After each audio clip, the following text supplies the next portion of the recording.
Assalamualaikum dan salam sejahtera murid-murid. Bersua kembali bersama Cikgu Hajina dalam Matematik tahun 5. Baik, hari ini Cikgu akan mengajar unit 7 koordinat nisbah dan kadaran, standard kandungan 7.3 kadaran, standard pembelajaran 7.3.1 menentukan suatu nilai yang tidak diketahui menggunakan kadaran.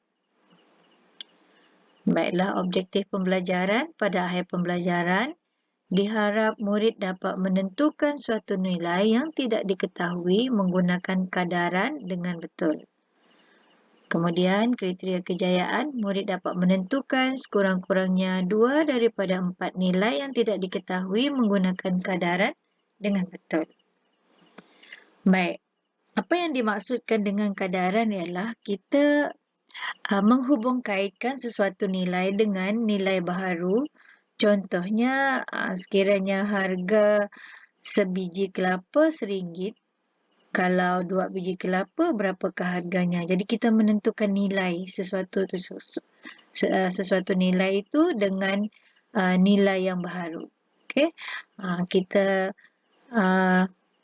lihat contoh langkah kerja pengiraan yang cikgu petik daripada buku teks. Kita lihat di sini, Ibu Faris dapat resepi untuk satu adunan kek batik. Ini maksudnya resepi untuk satu adunan kek batik, di mana dalam resepi tersebut perlu disediakan 600 gram biskut manis, 200 gram mentega, satu cawan coklat masakan, satu cawan susu pekat, setengah cawan serbuk koko, setengah cawan air masak, 2 biji telur dan esen vanila. Jadi berdasarkan resepi itu tadi, kita lihat apakah nilai baharu yang dikehendaki. Okey, lihat. Saya nak buat 2 kek batik. Berapakah GC mentega untuk 2 cawan coklat masakan? Okey, maksudnya ini adalah resepi untuk membuat sebiji kek batik. Jadi, sekiranya kita hendak membuat 2 biji kek batik, kita hendaklah membuat ataupun kadaran bagi nilai baharu untuk 2 kek tadi. Jadi, kalau satu kek, sebagai contohnya, tadi kan satu cawan coklat masakan. Okey, kalau 2 biji kek, ini satu cawan untuk satu kek. Kalau dua kek, mestinya 2 cawan coklat masakan. Jadi, maksudnya kita menentukan kadar, kadar baharu. Okey. Kemudian di sini kita nak tentukan pula mentega. Kalau sebiji kek 200 gram mentega, 2 biji kek, darablah 2 dengan 2. Jadi 200 gram darab dengan 2. Jadi kita perlukan 400 gram mentega. Jadi berdasarkan soalan ni tadi, kalau sebiji kek 200 gram coklat, satu cawan coklat masakan, maksudnya kalau 2 biji kek, 2 cawan lah coklat masakan. Kemudian untuk sebiji kek 200 gram mentega. Jadi untuk 2 biji kek kita perlukan 400 gram mentega. Sama juga dengan telur lah. Kalau kita fikir secara logiknya, untuk sebiji kek 2 biji telur. Jadi kalau 2 biji kek, mestinya kita darab 2. Jadi perlukan 4 biji telur. Kalau 3 biji kek, 2 darab 3 lah, dapat 6 biji telur. Itu yang dinamakan sebagai kadaran. Kita menentukan nilai baharu berdasarkan kehendak soalan tadi.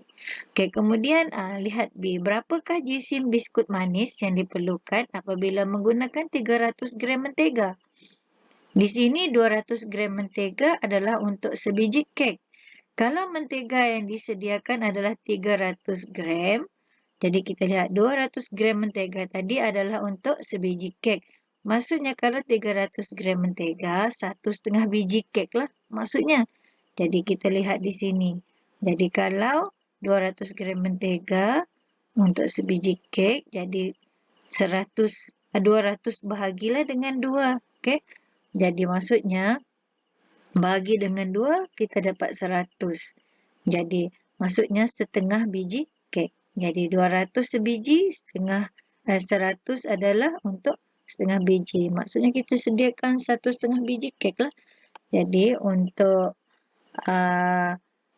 kalau kita ada 300 gram biskut manis, ya di mana kita katakan tadi kita bahagi 2 lah.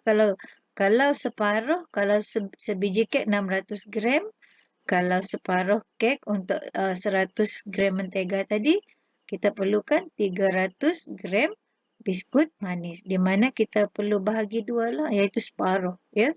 Jadi itu yang kita perolehi di sini. Kalau murid-murid lihat, untuk 300 gram mentega, kita boleh pecahkan kepada 2 bahagian, iaitu 200 dengan 100. 200 tadi untuk sebiji kek. Jadi maksudnya 100 gram ni adalah untuk setengah biji kek. Jadi sama juga untuk biskut manis, 600 ni untuk sebiji kek. Kalau separuh, kita perlukan 300 gram biskut manis. Maksudnya kalau 300 gram mentega diperlukan, jadi biskut manis kita perlukan 900 gram. Okey, ini adalah langkah kerja pengiraan dia. Okey, perhatikan. Jadi maksudnya jisim biskut manis yang diperlukan kalau menggunakan 300 gram mentega tadi ialah 900 gram. Okey. Okey. Kalau kita lihat air masak ni pun sama. Kalau setengah cawan untuk sebiji kek, okey. Kalau tambah lagi setengah cawan, maksudnya untuk 2 biji kek. Tambah lagi setengah cawan untuk 3 biji kek. Dan seterusnya. Okey. Kita teruskan ya. Okey, baik. Ini contoh langkah kerja pengiraan yang kedua. Okey, kita lihat kacang hijau. 1 kilogram harganya RM8.50. Manakala barley 1 kilogram RM7.30. Jadi, di sini soalan mengkehendaki hitung harga bagi 2 kilogram 400 gram kacang hijau. Jadi, kita lihat kalau 1 kilogram RM8.50, 2 kilogram. Okey, jadi 2 darab dengan RM8.50. Maksudnya, kita perlukan RM17. 2 darab RM8.50, jawapannya RM17. Ini untuk 2 kilogram kacang hijau tadi. Kemudian, bagaimana pula dengan 400 gram ni? Okey, kalau 2 kilogram adalah RM17, jadi 400 gram kita lihat di sini. Kalau 1 kilogram iaitu bersamaan dengan 1000 gram RM8.50. Jadi maksudnya 100 gram adalah maksudnya antara 100 dan 1000 ni bezanya adalah 10. Okey, cuba lihat sifar. Di sini ada 3, di sini ada 2, kurang 1. Bila kurang 1 maksudnya 10 lah. Jadi kita bahagikan RM8.50 dengan 10. Maksudnya untuk 100 gram kacang hijau harganya adalah 85 sen.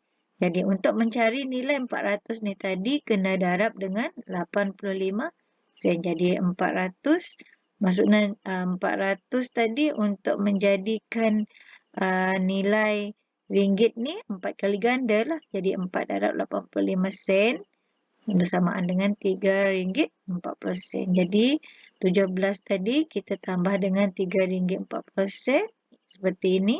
Jadi jumlah untuk 2 kilogram 400 gram tadi jumlah harganya adalah RM20.40. Ini untuk kacang hijau. Kemudian kita lihat adakah RM30 mencukupi untuk membeli 4 kilogram barley. Kalau 1 kilogram RM7.30, kita lihat kalau 4 kilogram. Jadi RM7.30 darab dengan 4 ataupun 4 darab RM7.50 ataupun boleh juga menggunakan kaedah tambah berulang. RM7.30 ditambah 4 kali. Jadi jawapannya RM29.20. Jadi untuk 4 kilogram tadi kan. Jadi setiap kilogram perlukan RM7.30. 4 kilogram RM29.20. Jadi maksudnya RM30 tadi adalah mencukupi untuk membeli 4 kilogram barley. Kena jawab soalan. Sebab dia kata, adakah RM30 mencukupi untuk membeli 4 kilogram barley? Bila kita mengira 4 kilogram, cuma perlukan kita membayar RM29.20. Jadi maksudnya duit RM30 mencukupi. Cara dua ni boleh juga kita gunakan untuk mencari. Sebenarnya lebih mudah lagi kalau kita darab 4. RM7.3 darab 4. Sama juga jawapannya RM29.20. Kalau cara dua ni memang agak panjang sikit lah. Dia darab 2 kilogram darab dengan RM7.30. Maksudnya 2 kilogram RM14.60. Kemudian darab lagi dengan 2. Itu agak panjang. Jadi lebih elok kalau dah tahu 4 kilogram, kita darablah dengan 4. RM7.30 darab 4. Memang RM29.20 jawapannya. Jadi RM30 tadi adalah mencukupi. Jadi kaedah lain dia, contohnya kalau kita membeli paling senang sebatang pensel. Andai kata sebatang pensel harganya adalah RM1. Jadi kalau kita nak mencari harga untuk 5 batang pensel, kita kena darab dengan 5 darab RM1. Jadi maksudnya RM5 lah harga untuk 5 batang pensel. Okey. Jadi kita kena kaitkan nilai yang disediakan ataupun diberi dengan nilai baharu yang diminta. Jadi itu yang disebut sebagai kadaran. Menentukan sesuatu nilai itu menggunakan kadaran. Okay? Kadar sesuatu nilai. Okay? Cikgu harap cikgu murid-murid faham dengan penerangan cikgu tadi. Sekiranya ada apa-apa kemusykilan, boleh tanya terus dengan cikgu ya. Okay, kita lihat tugasan kita pada hari ini. Okay, murid-murid boleh cikgu nak murid-murid buat tugasan di dalam buku mesra digital muka surat 102. Okey. Lihat soalan di sini ada 4 soalan. Okey.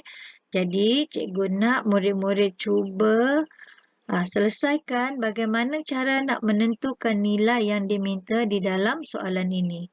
Di sini juga disediakan contoh. Contohnya 3 kilogram beras berharga RM8.40. Berapakah harga 9 kilogram beras yang sama? Ada dua cara untuk mencari harga ni ya. Harga untuk 9 kilogram beras. Yang pertama, 3 kilogram adalah RM8.40. Jadi cari dulu harga sekilogram. Di mana harga ni kita bahagi dengan 3 kilogram. Kita dapat harga sekilo iaitu RM2.80. Kemudian barulah kita darab dengan 9 kilogram. Iaitu 9 darab harga sekilo tadi iaitu RM2.80 dan kita dapat RM25.20. Boleh juga menggunakan cara dua. Kita lihat 3 kilogram ke 9 kilogram. Untuk menjadikan 3 ni 9, kita kena darab dengan 3. Kalau 3 darab 3 adalah 9. Jadi RM8.40 tadi pun kena darab dengan 3. Jawapannya tetap sama iaitu RM25.20. Jadi boleh guna cara satu ataupun cara dua. Mana-mana pun boleh. Yang penting jawapan akhirnya tadi adalah sama. Dan murid-murid faham cara untuk mencari. Okey, apa saja cara yang digunakan? Yang penting yang menjurus kepada jawapan yang betul, tetap betul. Ya. Okey, lihat soalan 1, 2, 3 dan 4. Cikgu nak murid-murid selesaikan soalan ini berdasarkan pernyataan yang diberikan ataupun maklumat-maklumat yang diberikan di dalam soalan ini. Okey, itu saja untuk kali ini. Terima kasih dan jumpa lagi.